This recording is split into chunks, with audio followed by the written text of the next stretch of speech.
which we know is hard to accept for many patients. And then to a lesser degree, the other treatment options.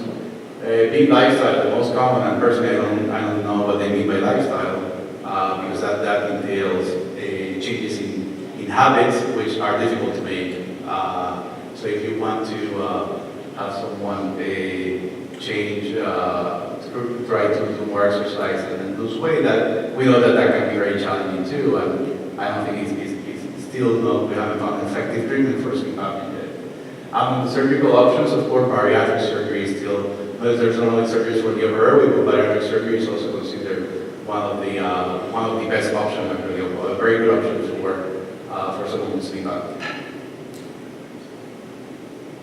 Now we know sleep apnea also costs a lot of money, and in a recent publication from the American Academy of Sleep Medicine, it was in the cost of billions, and most of it was associated with comorbidities and mental health, and to some extent loss of productivity and workplace accidents. Now we know that sleep apnea is associated with stroke. This is a meta-analysis where you can see here that people with sleep apnea have a much higher risk of stroke in the way up to more than twofold risk of stroke if you do have sleep apnea, mostly in men compared to women. And women in reality is that there's not enough large sample size to actually know if sleep apnea is a risk factor for stroke in women, but for sure for men sleep apnea is a risk factor. We also know that sleep duration, more so people that tend to sleep longer, as seen in this graph, tend to have more strokes and also stroke mortality. And again, we're not here, or we're not sure why is the case. Of those longer sleepers tend to have more adverse health outcome. Seems to be paradoxical. Now, what connects sleep apnea to vascular disease? Well, most of them share a lot of risk factors, either high blood pressure, heart disease, abnormal heart rhythm such as atrial fibrillation and diabetes mellitus, aside from obesity. So it's very hard in studies trying to disentangle the effect of sleep apnea or the sleep problems. It's hard to disentangle the effect of these problems by themselves. We know that sleep apnea as was shown before, leads to increased cathodic response, intrathoracic pressure swings, hypercapnia, increased arousals, intermittent hypoxemia that has been shown to lead to a host of intermediate factors, such as autonomic dysfunction, oxidative stress, and that's been associated with hypertension, atherosclerosis, stroke, and atrial fibrillation, for example. Now, we know that sleep apnea also leads to subclinical vascular disease. So, for example, in this MRI of the brain, you can see someone with a large cortical infarct. Also, a lot of people with sleep apnea may have smaller infarcts in the lacunar areas, or what is called white matter hyperintensity volumes, these white matter changes that are associated with chronic vascular disease in the MRI. And these white matter changes tend to are predictors of stroke, of future stroke, clinical stroke, and also predictors of dementia. Also, sleep apnea has been associated with intracerebral hemorrhages, or as you can see here, these are very small hemorrhages within the MRI itself. All of those things leads to cerebral hypoperfusion, or decreased blood flow to the brain, and commonly a problem that actually may lead to, again, to further deterioration of stroke risk.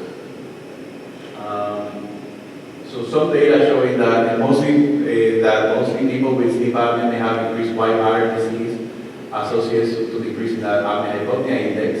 Also, people with moderate to severe sleep apnea tend to have more in the way of silent cerebral vascular infarcts, so people that never had a stroke or a clinical stroke. But when you do an MRI, all of a sudden they have an infarct on the MRI. And also, they have shown that progression of white matter disease may tend to cause more in the way of central apneas too. In a small study that we did, we showed that actually people with sleep apnea during wakefulness have decreased blood flow to the brain, as shown by these numbers. mainly the vascular artery or the posterior circulation, as opposed to the middle cerebral artery. And the similar, those with short sleep also tend to have more vascular resistance to the brain, or what is called small vessel disease, based on what we did with transcranial Doppler ultrasound, which is a measure of blood flow velocities to the scalp. And these were during wakefulness. We also have observed that people with abnormal sleep duration, either short sleeper or long sleepers, tend to have increased left ventricular mass. If you do an echocardiogram, this is from a large epidemiological study that we had 756 participants. And this increased left ventricular mass also is associated with increased risk of stroke. And we also observed that long sleepers were the ones that actually had more in the way of white matter hyperintensity.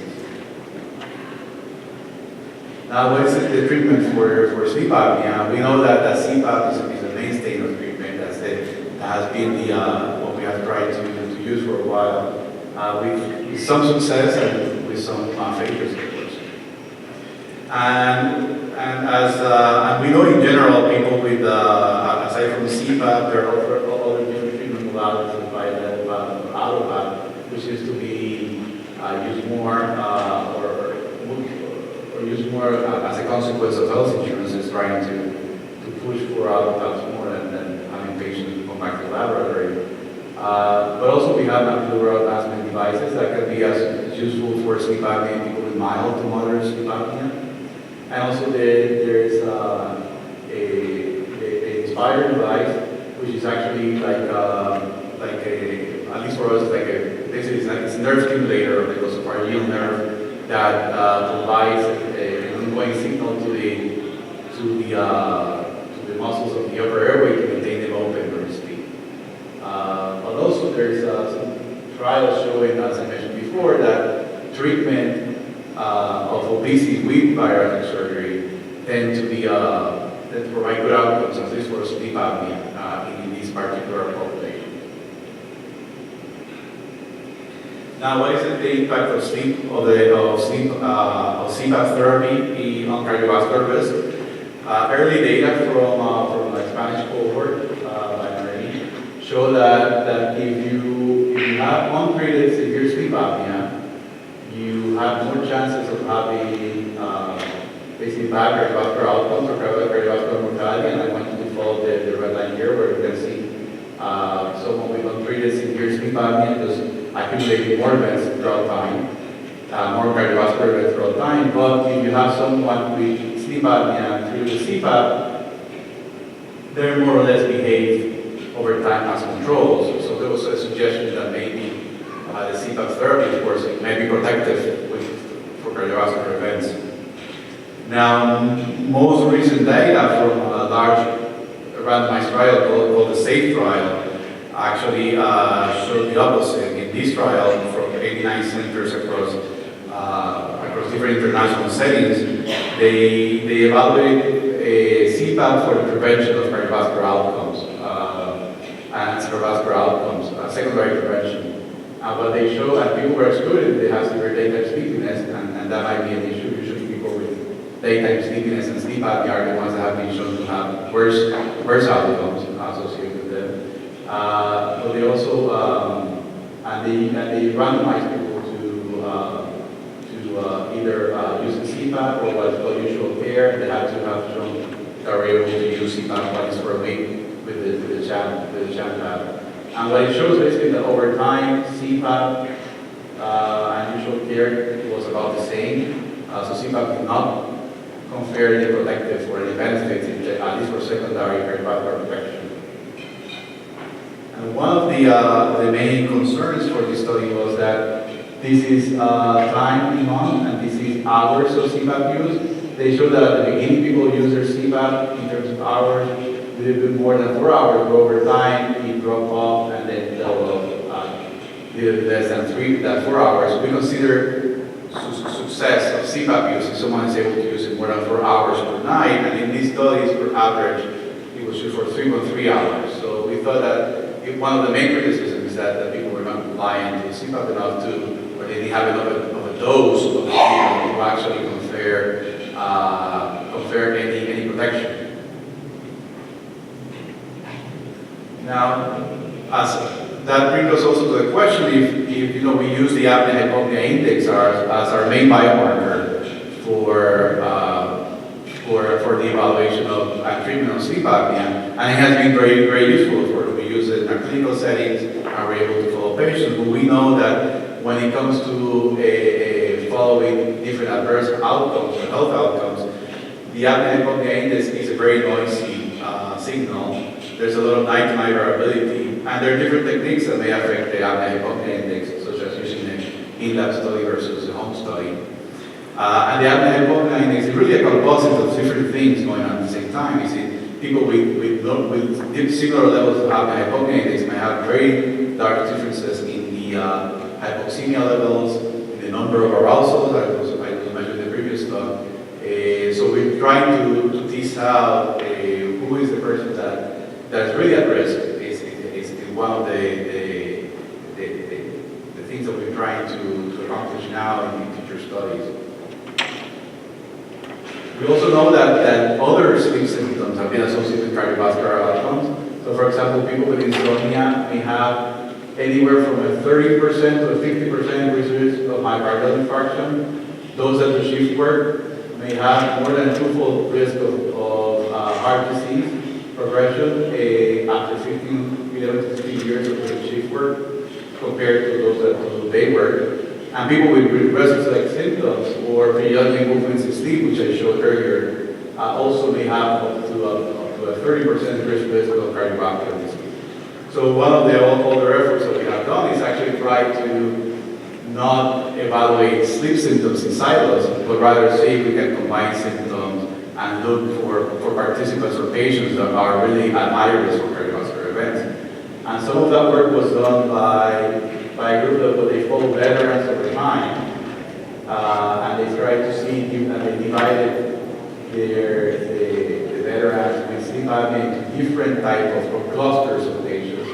And they saw that all of them, sure, they have more in the way of strokes, heart attacks, coronary artery disease, or even death, but all of them have worsening symptoms, all of them have sleep apnea, but the one that is particularly worse, which is the purple one, is the one that had the periodic movements with them, these leg movements in their sleep, aside from the sleep apnea. So in this study, we don't have something to reproduce, it's telling us that we may need to actually try to be a little more precise and maybe try to evaluate for other things that can actually either be synergistic or increase the risk of some patients with sleep problems. More so when it has to do with secondary prevention and cardiovascular disease. So in summary, this is my last slide. Poor sleep is associated with elevated sympathetic tone. In particular, obstructive sleep apnea is a center of sleep disorder that can lead to vascular risk factors. I think that we start to have to shift from diagnosis to actually measuring outcomes in people with sleep apnea and other sleep disorders. So we actually know that we are doing the diagnosis properly, but actually we are actually changing their long-term outcomes. In addition, with phenotyping, or trying to look at specific types of patients that are the ones that are more at risk. Also, at least for vascular disease, I would say there's this webinar. It's a little bit less than an hour webinar on sleep apnea and cardiovascular disease that really summarizes a lot of the data we know about sleep apnea and different vascular risk factors. And it's free of access, so please go in your free time and look at it. It is very informative. And also for those that may have students or young faculty or postgraduate students, I want you to please tell them about the Young Investigator Research Forum. This is basically the American Academy of Sleep Medicine have this tool or this resource to keep the pipeline of sleep researchers. And this is next year, April 10th to 12th in Bethesda, Maryland, in the NIH. I participated in this several years ago. It really changed, I think, my career by exposure of people and networking that I had, aside from all the resources that were available to me, in addition to have been participated as faculty in the past, and I'll be the chair this year. So it will be great if we can have some people from Florida and the Miami area. And with these, I'll leave you and I'll take questions. Thank you.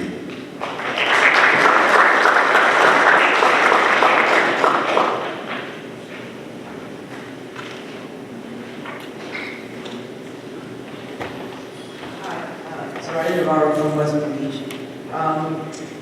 I think one of the things that we need to remember is that even though we're mostly clinicians, that we're real tough to step back on the things we learned in medical school about how to really assess studies that are done. So I have a study here from New England Journal of Medicine, published 27/203, that clearly shows that patients with congestive heart failure, maximally medically treated, did incredibly well with CPAP masks and had differences. Okay.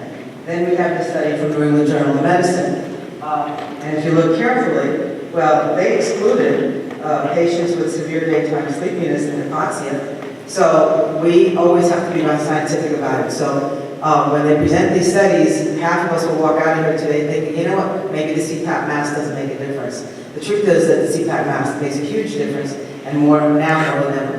So I have an article here, I'm sure you've read it 1,000 times, but Okay, thank you.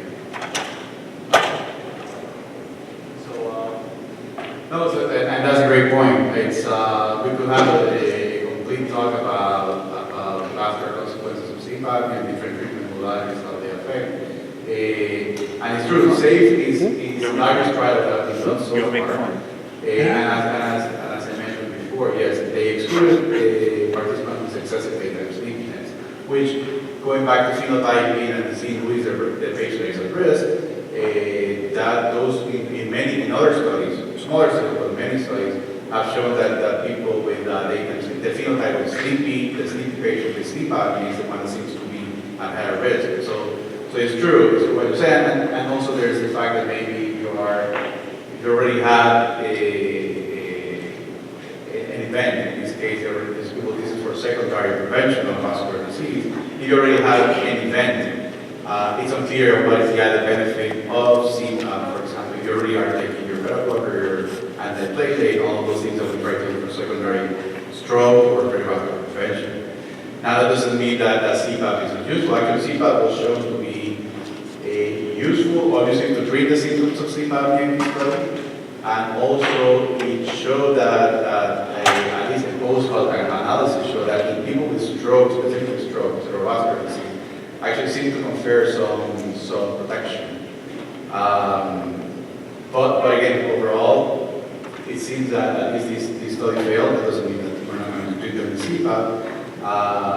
But again, if we're trying to tell our patient that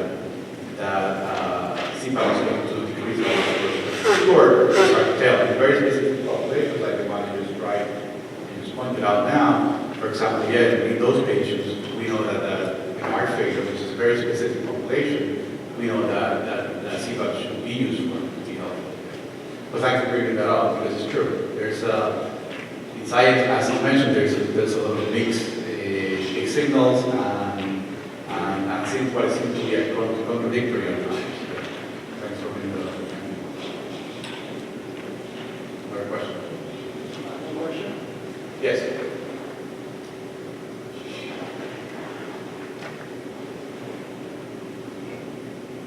I'm Dr. Debashan Morgan. There's a question about patient education and marketing, this issue of sleep and use of CPAP.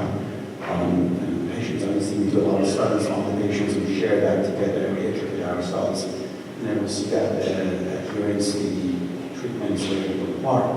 But what I think is really what is missing, I see in my practice, is that to go the extra step and educate the patients and focusing on them as actual user.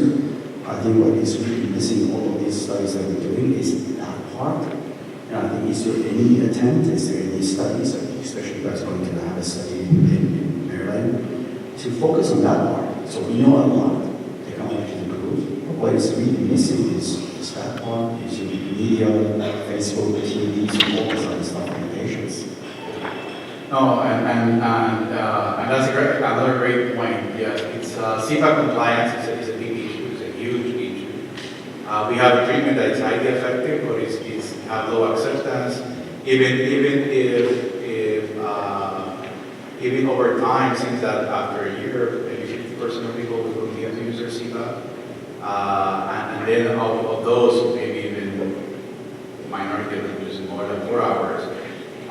So there's a lot of people trying to actually look at how we can improve compliance to CPAP. And in fact, I didn't bring it here, but there's a website called myapnea.org. Maybe I can share this with the group. There's a website called myapnea.org. This is actually done by Susan Rueda, and the idea is a PCORI grant, meaning that it's a patient-centered outcomes grant. And the idea is what you just mentioned, is to have patient involvement into what are the barriers and what are the things that make them use the CPAP versus those that don't use it. So they're trying to create this community, online community of patients that intermingle with scientists and clinicians to come into learning better what are the barriers and what are the things that make people use CPAP with the idea that you can develop strategies around that. And at the same time creates a community so they can kind of use that almost as a support for people that have difficulties with it and be able to access or have a tool that they can tap into and see, I've been having this issue, what should I do? And they don't have to go back to a clinician to maybe address those for several reasons, because it might be difficult just to get a hold of someone or you just don't want to bother anyone. So that's in the works, and I think that's a great observation. And I definitely share that with the group too. So you can actually refer patients to that website, and they'll be included in the study and in the community. It's really driven by patients to some extent. Any more questions? Okay, thanks for your time.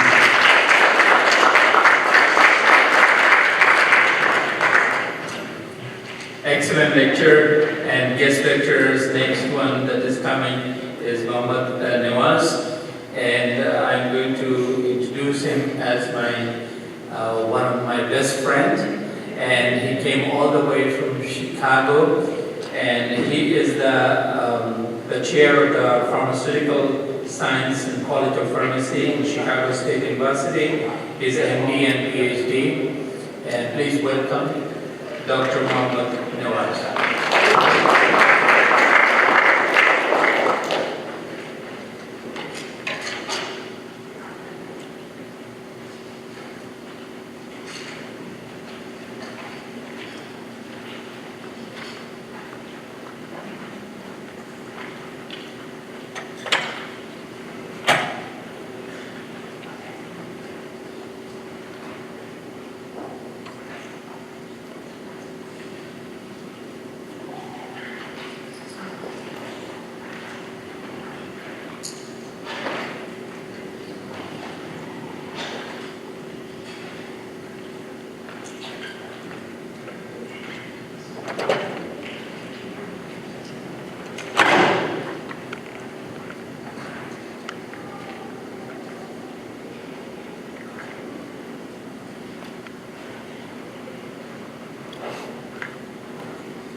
Good morning. So I make one promise first, then I will do one disclaimer. The promise is I will not be the person between you and your lunch. So I'll try to finish within time. And the disclaimer is there is an unofficial research going on at this point started without any higher approval. And if after my lecture you are still awake, that means you do not have any sleep disorder. So you can treat your patient. Okay, don't report me. Alright, so when we talk about the sleep, we are very fond of sleep. We can all sleep, but when it's come to disorder, there are a couple of terminology we use. One terminology is that we are not calling it as a disease, because if everybody starts treating people so that people cannot sleep anymore, we are done. At the same time, we do not use the word called treatment, because it is not a disease, so we cannot treat it. So what we do is, we are saying it is a disorder, identifying some abnormalities, and try to manage it as much as we can. And the lecture which I put here, most of the people in this room may not like it, because when I was in medical school, I hate remembering the drug names. But thanks to Google and all the technology now, we don't have to remember much. But as a clinician, when you go to your patient assessment, it is very critical you have to understand that which drug is fitting in which part of the management. If you can fix that, you are done. Then comes the other part that when you have, I think Dr. Schwartz mentioned, you have 15 minutes or 40 minutes to have patient assessment. Sometimes that may not happen. Anyway, let's go to the point here. So I have a couple of slides here.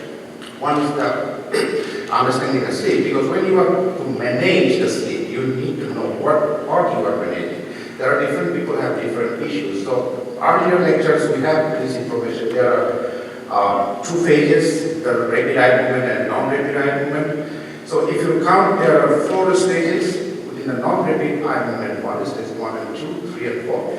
Keep it in mind, because most of the drug that we are going to use, they actually manipulate those stages. So which stage you want to increase, which stage you want to decrease. That is a key point. Like, we do not want to touch the REM part, the rapid eye movement part. I'll explain why that part. Most of the drug that we use, they're actually working between the stage 1, 2, and 3, 4. Now, what difference between 1, 2, and 3, 4? I put it in a different way. Stage 1, 2, we said, when people asked, we said, oh no, I was not sleeping. Actually, you were snoring at that time. That is a stage 1 and 2. Stage 3 and 4, okay, you are sleeping, you calm down, you do not have any eye movement, you are fine. Then goes to the REM part, that is the most active part, that's what we said. The cerebral circulation increase 70 to 170%. Brain is very active, you are doing, and like the earlier Dr. Ramos shows the patient who wakes up and kicking and boxing, that is the time when we play soccer, we punch, fight, everything we do. So technically, if you increase, just in a physiological perspective, if you increase the duration of that sleep, patient becomes exhausted. So next day when the patient wakes up, it won't be very pleasant feelings for the patient.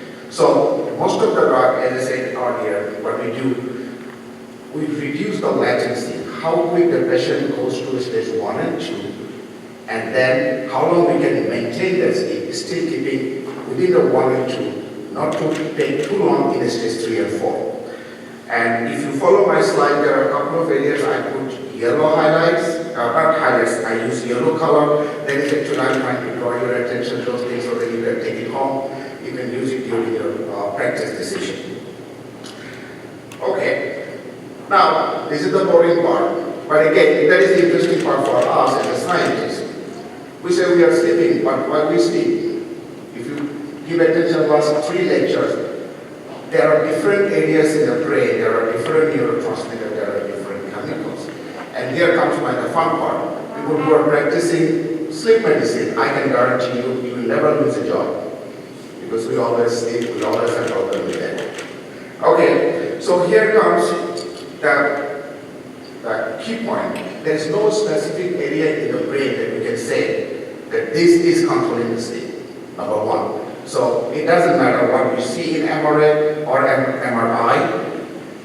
It will be different from patient to patient, and especially if somebody has a comorbidity or any compounding factor, it will be different too. Then there is no specific neurotransmitter. So when, as a scientist or as a pharmacologist, we want to manipulate that process or a pathology, we identify where we are targeting. There is no single target. So that creates the situation a little bit difficult to manage.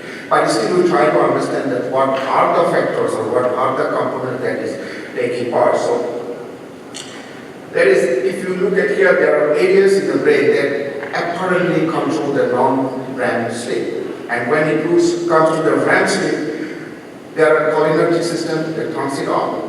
There are anticholinergic or noradrenergic systems that turns it off. So here, if you recall your the practice, when you prescribe a patient, especially beta blocker, propanol or atenolol, patient complaint initial part, I'm feeling too sleepy.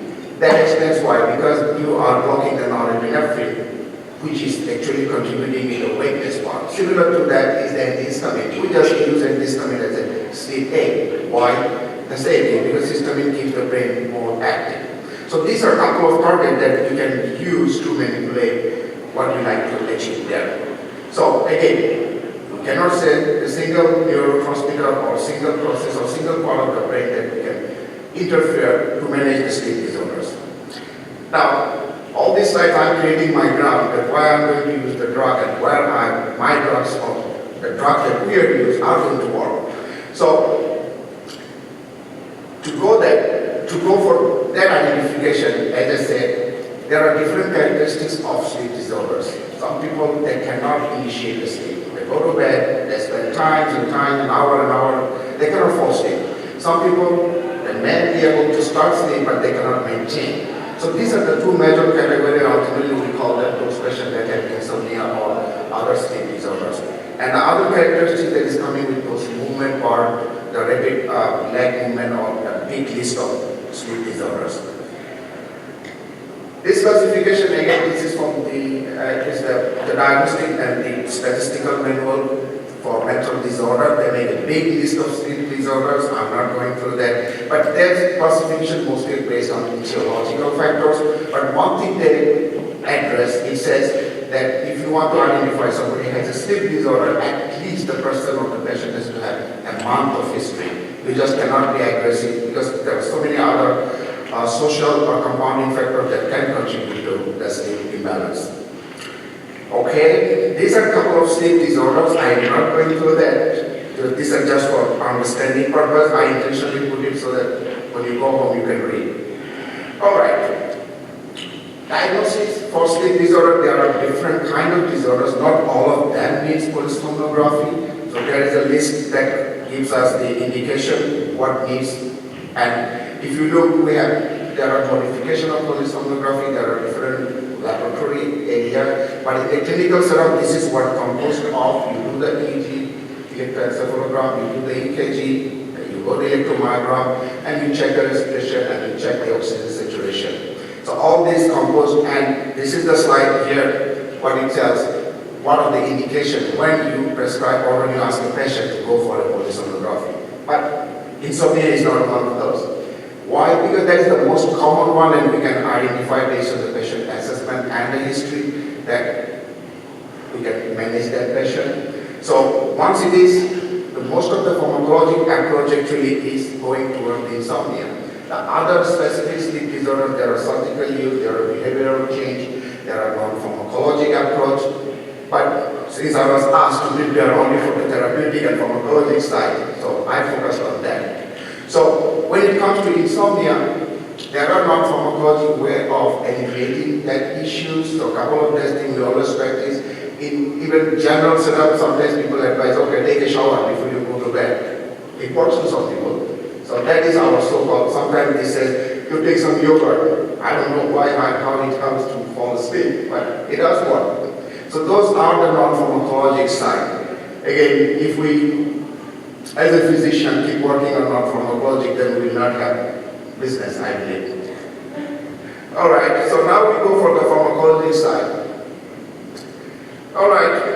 So Dr. Schwartz, in the very beginning of this keynote speech, says he do not like benzodiazepines. This is the number one drugs at this point we are using to treat sleep disorders, especially insomnia. He has all the reason not to like it, but I'm arguing in a different way. The drugs that we used before, the barbiturates, compared to that, benzodiazepines are magic drugs. And we came a long way. We know where and which specific benzodiazepines that we can use. And yes, to make Dr. Schwartz happy, we have newer drugs. So if we can avoid benzodiazepines, well and good, we continue towards that. So I did a class summary here before I go to the molecular part. There are a couple of benzodiazepines that are approved by FDA, and because of the disclosure issue, I did not put any trade name here. These are all generic names, so you can see here the most common one that you are familiar is the flurazepam. Now, when we say that bind with special benzodiazepines receptors, I'm correcting it. Benzodiazepines do not have its own receptor. It's an area within the brain and the GABA receptor that I'm going to put a picture that commonly binds. So because of that, we identified that area of GABA receptor as a benzodiazepine receptor.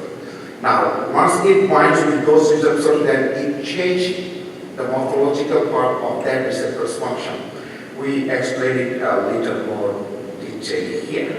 Okay, so if you look at, this is the pentameric receptors of GABA A. So when you say pentameric, there are multiple units. When they are together, they have a specific, that create a specific pocket. Because of the conformational similarities, benzodiazepines goes and bind there. Now, once benzodiazepines binds, it creates more affinity for GABA. So GABA is a neurotransmitter, all the GABA neuro signal needs that. So when GABA binds with its own receptor, it can produce physiologic effect. However, when there are benzodiazepines, it creates some different situation. It creates the GABA effectiveness 1,000 times more. So what is the GABA effectiveness here? If we look at, we call it the chloride channel. So when the GABA binds with its own receptor, chloride channels opens up. Chloride goes in. Now, going back to the basic physiology, the membrane potential is always in the negative side. So when there is an action potential, that the firing potential goes towards the positive. But